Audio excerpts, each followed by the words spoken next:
Febri? Sebelum kita mulai pembelajaran pada pagi hari ini, marilah kita berdoa terlebih dahulu. Berdoa dimulai. Cukup? Ya. Sudah siap untuk melaksanakan pembelajaran kali ini?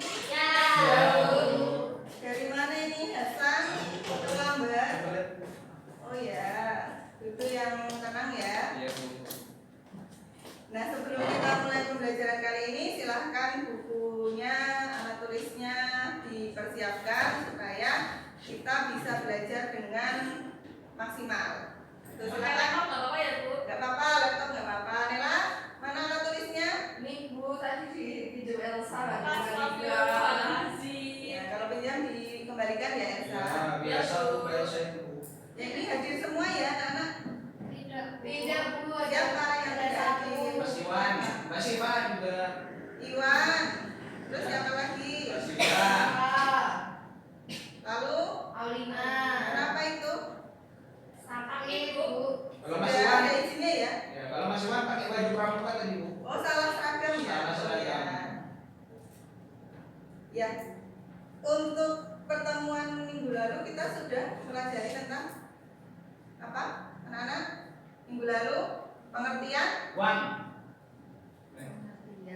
pengertian kelangkaan. Iya, Bu, ya, Bu. Pengertian kelangkaan ya, anak-anak minggu lalu.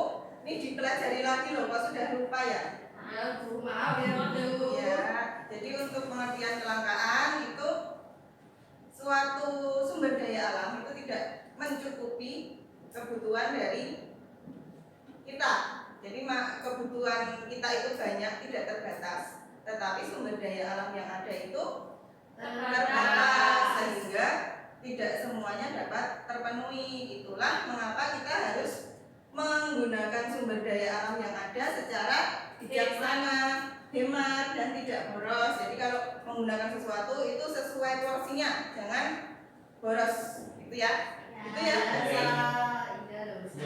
Nah, untuk kali ini Ibu membawa gambar. Saya diperhatikan di depan. Apa Bu nggak kelihatan? Lintang, perhatikan. Ya. Ya, Bu. Gambar pom bensin. Ya, ini gambar apa? Gambar orang antri beli bensin. Antri beli bensin, Motor. motor, apalagi? Mobil mau masuk Om. Mana? Oh iya, mobilnya ada ya. Ya. Apalagi Hasan? Orang jualan cilok. Gak ada. Di luar gambar ya itu pedagang ciloknya. Oh, iya. Ini apa? Dia apa? Gambar apa? Ya, mau beli bensin. Kira-kira kenapa orang-orang di gambar ini antri membeli bensin? Jadi mengapa banyak sekali orang-orang di pom bensin untuk mengantri BBM itu kira-kira kenapa? Saya, Bu, saya. Hasan? Kalau kemarin karena ada kenaikan harga Rp600. Oh ya, kenaikan harga BBM. Karena Apalagi bensinnya habis. bensinnya habis. Oh, mana pun habis. Hasan? Langka Bu. Langka. Apalagi Febri? Kenapa? Kok ini antri banyak sekali? Mau pacaran Bu. Jangan pacaran dulu, masih SMP belajar yang Sama saya itu, Bu, sama saya. Ya, jadi diperhatikan ya Nela. Memang. Ini gambar ini mengasumsikan bahwa orang-orang antri bensin karena ketersediaan bensin yang mulai langka atau menipis sehingga banyak orang berbondong-bondong untuk membeli bensin karena untuk saat ini alat transportasi kita seperti motor, mobil itu kan menggunakan bensin. Nah, kalau kalian misalnya ingin berpartisipasi dalam hal penggunaan BBM yang irit atau hemat, kalian bisa menggunakan transportasi umum karena kalian juga masih SMP, belum boleh menggunakan kendaraan bermotor. Jadi alternatifnya adalah menggunakan sepeda atau menggunakan transportasi umum. Itu ya? Ya. Nah, itulah yang menjadi gambaran tujuan pembelajaran kita kali ini, yaitu mempelajari tentang faktor apa saja yang menjadi penyebab terjadinya kelangkaan. Nah, itu ya. Ya Bu. Kita kembali ke materinya. Jadi saya atau Ibu tekankan juga bahwa kali ini ibu akan melihat bagaimana aktivitas belajar kalian. Jadi tidak hanya kalian itu diam mendengarkan saja, tapi ibu juga akan menilai bagaimana kalian berpartisipasi di kelas. Nanti kalau mau bertanya boleh, berpendapat boleh, menjawab boleh, gitu ya. Ya. Yang pertama tentang ini yang kita pelajari, faktor penyebab kelangkaan. Ini ada beberapa faktor yang menyebabkan terjadinya kelangkaan. Yang pertama, nah ini dicermati di layar ya, Hasan. Ya, Bu.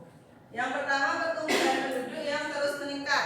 Jadi kalau pertumbuhan penduduk itu semakin meningkat, maka kebutuhannya juga akan semakin Banyak. meningkat atau semakin banyak. Nah, ini faktor pertama penyebab kelangkaan. Yang kedua, alat pemuas kebutuhan yang berasal dari alam jumlahnya terbatas. Dalam artian bahwa sumber daya alam yang ada ini jumlahnya terbatas, sedangkan yang menjadi kebutuhan kita itu tidak terbatas.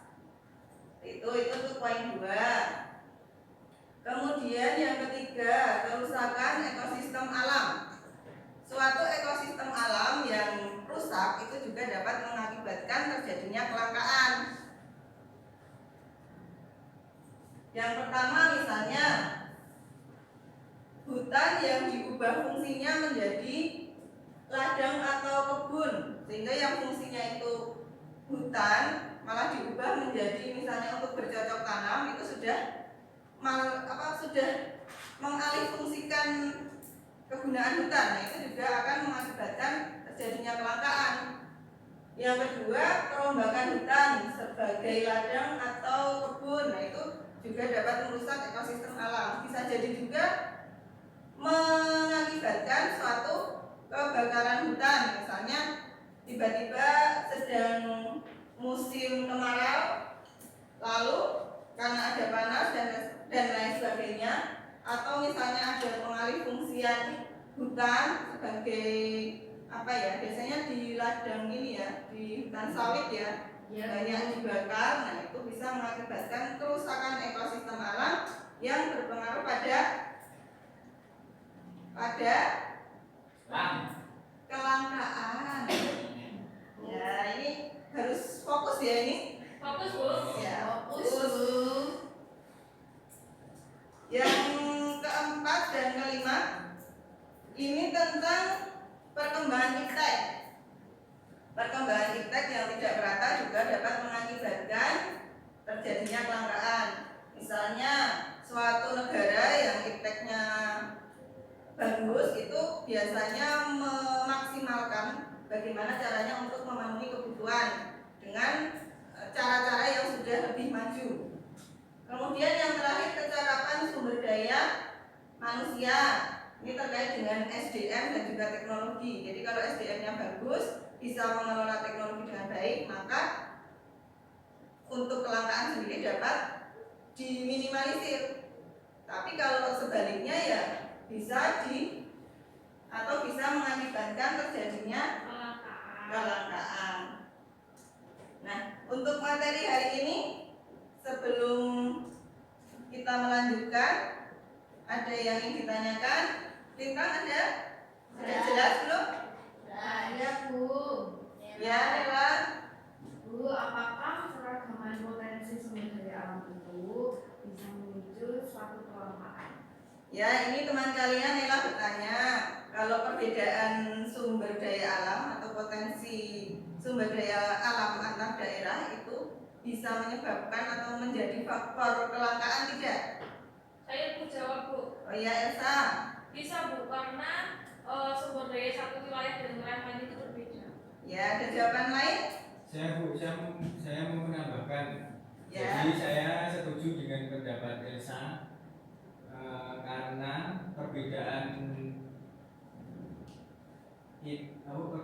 itu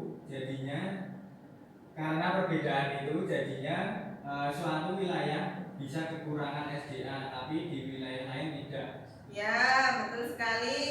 Bakri ya, kita beri aplaus dulu untuk teman-teman yang bertanya dan menjawab. Jadi jawabannya bagus sekali ya, Elsa, kemudian Febri, kemudian pertanyaan dari Nela juga bagus. Jadi untuk perbedaan potensi sumber daya alam antara daerah satu dengan daerah yang lain itu dapat memicu kelangkaan. Jadi selain faktor-faktor yang sudah Ibu sebutkan tadi, ada tambahan satu faktor, yaitu perbedaan sumber daya alam antar daerah atau keragaman potensi sumber daya alam. Mengapa hal itu bisa terjadi? Karena untuk wilayah satu dengan yang lain itu punya atau mempunyai sumber daya alam yang berbeda. Apalagi untuk Indonesia ini kan negara kepulauan ya. Jadi antar pulau itu ada jarak laut. Jadi ada laut atau perairan yang memisahkan antar pulau, sehingga ketika distribusi terhambat juga dapat memicu adanya kelangkaan tersebut. Misalnya di Kalimantan atau di Sulawesi ada tambang nikel, tetapi belum tentu ada di Jogja misalnya. Jadi di Jogja bisa ada kelangkaan tertentu, tetapi di daerah lain tidak. Nah, itu mengapa potensi sumber daya alam yang beragam dapat menyebabkan kelangkaan. Sebelum Ibu lanjutkan, ada pertanyaan lagi atau sudah paham? Sudah Saya paham? Bu, Ya. kenapa persediaan alam itu ada yang langka? Ya, jadi sumber daya alam ini masuk ke materi sumber daya alam ya. Jadi Hasan bisa membuka catatannya kembali bahwa sumber daya alam itu ada dua. Sumber daya alam yang dapat diperbarui dan tidak dapat diperbarui. Yang tidak dapat diperbarui ini besar kemungkinan dapat langka karena proses pembaharuannya yang berlangsung berjuta-juta tahun namanya. Jadi untuk minyak bumi, kemudian gas alam itu tidak langsung tercipta 1-2 minggu ya Hasan. Ini tercipta jutaan tahun seperti itu. Itu Hasan sudah paham? Ya. Kemudian untuk pembelajaran kali ini, karena ini sudah mau habis waktunya, kita bisa simpulkan lagi pembelajaran kali ini. Silahkan disimpulkan. Kesimpulannya apa? Coba Cynthia ini kesimpulannya apa? Lupa Bu. Yang pertama, pertumbuhan penduduk itu semakin meningkat. Ya, kemudian yang kedua. Alat pemenuhan kebutuhan yang berasal dari alam jumlahnya juga terbatas, Bu. Ya. Kemudian kerusakan ekonomi alam, adanya perkembangan iptek yang tidak merata. Kemudian yang terakhir, kecakapan sumber daya manusia, Bu. Ya, betul sekali. Beri tepuk tangan dulu. Ya. Satu tambahan lagi ya untuk kesimpulannya. Jadi ada satu lagi penyebab kelangkaan atau faktor penyebab kelangkaan, yaitu potensi sumber daya alam yang berbeda atau beragam. Nah, seperti itu. Untuk pertemuan selanjutnya silakan dibuka materi tentang upaya atau langkah pencegahan kelangkaan. Itu ya, silakan dibaca materinya, dirangkum. Kalau ada pertanyaan boleh ditanyakan kepada Ibu atau teman-teman kalian yang lebih paham. Itu untuk pembelajaran kali ini Ibu akhiri sampai di sini. Untuk penutup silakan Febri, Ketua, mempersiapkan doa. Baik, sebelum kita akhiri pembelajaran pada pagi hari ini, marilah kita